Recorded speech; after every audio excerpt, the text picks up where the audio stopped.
氧氣罩還未跑已跌一跤，慢慢學讀書也有教，勤力有神奇功效。不過世界想變美麗，需要400般武藝，讀完目前學位又有下條難題，窮極一生新牌仔。何解上路10年後仍然像個新手，如此努力學完滑，沿途仍無朋友，捱侮辱含淚接受，中槍了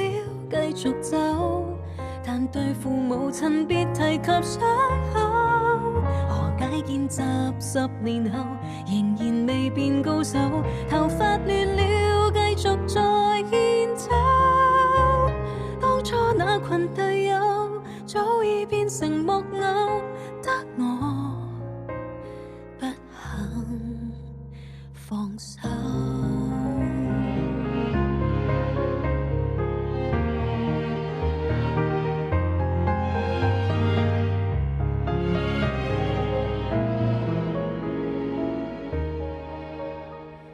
當你再次披甲上陣，總有某個新缺陷，像無限重讀生，做個學神前行，原是基本的人生。何解上路10年後仍然像個新手，如此努力學完滑，沿途仍無朋友，捱侮辱含淚接受，中槍了繼續走，